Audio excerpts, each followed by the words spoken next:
Everyone. तो आज मैं आपको देने वाली हूँ एक सैम्पल स्क्रिप्टिंग कि कुछ लोगों के सवाल होते हैं कैसे स्क्रिप्टिंग करनी है, एक्चुअली उसमें क्या लिखना होता है, किस टेंस में कैसे क्या लिखना। तो मैंने एक सैम्पल स्क्रिप्टिंग दी है आपको, ठीक है। तो इसमें पहले बता देती हूँ कि जो इसमें विश है वो क्या है।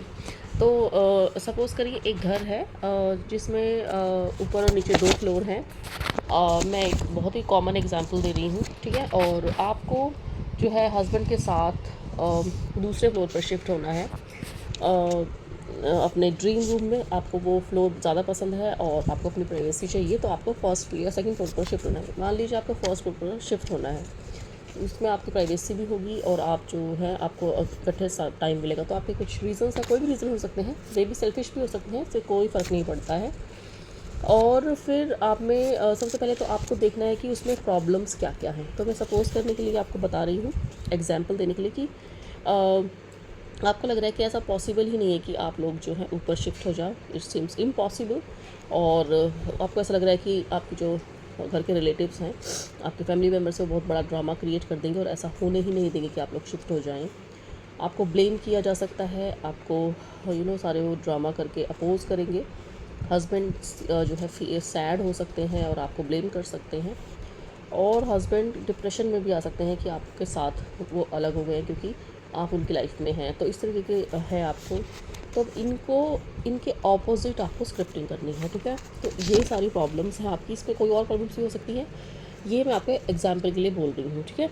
तो अब इसमें लिखेंगे क्या, thank you universe, finally I am living in my dream rooms of my house, या फिर आप फ्लोर भी लिख सकते हैं, माई ड्रीम फ्लोर। तो इसमें फ्लोर के साथ साथ आप रूम भी लिख सकते हैं। तो dream rooms of my own house, I live in these rooms with my 2 little kids.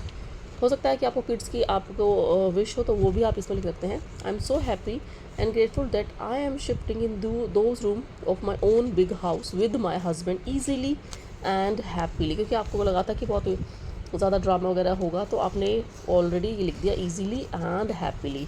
तो जो आपने यहाँ पर बताया था कि आज पर ड्रामा हो सकता है, इम्पॉसिबल वगैरह, तो उसको अपोजिट लिखना है आपको, ईजीली एंड हैप्पीली।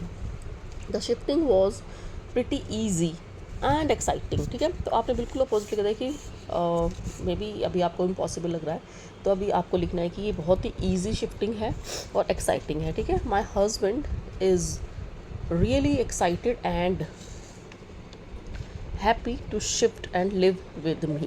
क्योंकि आपको ऐसा लग रहा था कि हस्बैंड में भी सैड हो जाएंगे, डिप्रेस हो जाएंगे, आपको ब्लेम करेंगे, तो आपने लिख दिया है कि the shifting is pretty easy and exciting and my husband is really excited to shift with me and living with me, ठीक है। तो I am so happy and feel like dancing. तो आपको ऐसा लग रहा था कि आपको बहुत ज़्यादा ड्रामा क्रिएट करेंगे तो आपको बहुत ज़्यादा परेशानी होगी, ये वो होगा, तो आपको डर लग रहा था, तो आपने इसके अपोजिट लिख दिया है। क्योंकि आप जब स्क्रिप्टिंग करते हो तो उसमें आपको इमोशंस ऐड करने होते हैं, तो इसलिए आपको ना इमोशन लिख दिया है, जो आप जिसका आपको डर है उसका उल्टा, कि मैं इतनी ज़्यादा खुश हूँ कि मुझे डांस करने का मन कर रहा है। आई am so happy and feel like dancing, thank you thank you thank you thank you thank you. जितनी बार थैंक यू बोलेंगे ना, चाहे आपको उस टाइम फील हो रहा हो या नहीं, लिखने में और बोलने में, तो आपको सच में थैंक यू की फीलिंग आ जाएगी। तो thank you thank you thank you universe, I am writing this letter to you from my own same house, जिसमें own dream room of my same house, कि मैं अपने उसी रूम से जिसमें मैं चाहती हूँ जाना, वहीं से मैं आपको ये लेटर लिख रही हूँ। तो आपको ऐसा होगा कि आपको ऐसा एकदम से आप जब ये लाइन लिखेंगे तो आप बिल्कुल ऐसा फील करेंगे कि हाँ, आप उसी रूम से ये लिख रहे हैं। So thank you so much, ठीक है। तो आपको बार बार लिखेंगे थैंक यू, चाहे आपको फील कर रहे हो या नहीं, क्योंकि स्क्रिप्टिंग को आपको बार बार पढ़ना है या फिर सेम स्क्रिप्ट आपको लिखनी है। तो जब आप लिखेंगे, जब आप पढ़ेंगे, तो आपको सच में थैंक यू की फीलिंग आ जाएगी। और बस ये स्क्रिप्टिंग का यही मकसद होता है कि आपको जो फीलिंग्स है वो क्रिएट हो जाए, ठीक है। तो thank you so much universe for showing me the path and doing everything easy for me, कि आपने बहुत इजीली मेरे लिए सब कुछ कर दिया है और मुझे पाथ दिखा दिया है कि किस तरीके से मैं शिफ्ट होना था, ठीक है। And it was really very easy and exciting, it filled my heart with gratitude and excitement, I am really thank you to you. तो इसमें आप और भी चीज़ें ऐड कर सकते हैं, जो भी आपके विश है उससे रिलेटेड। मैंने एक एग्जाम्पल दिया था, तो आपको जब इसमें मैंने जो आपको बार बार लिखना है कि thank you, I am so excited, I am happy, I am so very very thankful, I am feeling very thankful, I am feeling very exciting, मेरा हस्बैंड भी बहुत ज़्यादा एक्साइटेड है, बहुत ज़्यादा हैप्पी फील कर रहे हैं वो, मैं बहुत थैंकफुल हूँ। तो आप ये बार बार अपनी स्क्रिप्टिंग में लिखेंगे तो आपको जो है ऐसी फीलिंग धीरे धीरे आनी स्टार्ट हो जाएगी। शुरू में बिल्कुल नहीं आएगी, क्योंकि ऐसा मेरा खुद का एक्सपीरियंस है। आप एक बार जब लिखते हैं कोई इम्पॉसिबल चीज़ को तो फीलिंग नहीं आती है, तो फीलिंग इज़ द की। तो फीलिंग के लिए हम ये स्क्रिप्टिंग करते हैं, और स्क्रिप्टिंग से 2-3 फ़ायदे होते हैं। नंबर 1 कि आपको क्लियर इंटेंशन हो जाती है, यूनिवर्स में क्लियर आपका मैसेज जा रहा है। सेकेंडली आपकी जो फीलिंग है वो आपके अंदर आ जाती है।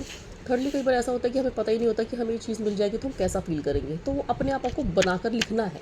जैसे जैसे आप लिखते जाएंगे, उसको बार बार पढ़ेंगे या बार बार लिखेंगे स्क्रिप्टिंग को, आपको स्क्रिप्ट में हर रोज़ या तो लिखनी होती है सेम, या फिर आपको सेम पढ़नी होती है हर रोज़ लगभग 30 दिनों के लिए।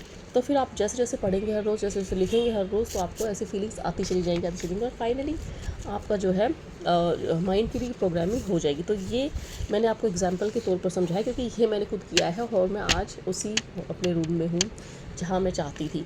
तो ये मैंने अपना खुद का एग्जांपल देकर आपको बताया कि किस तरीके से स्क्रिप्टिव काम करती है।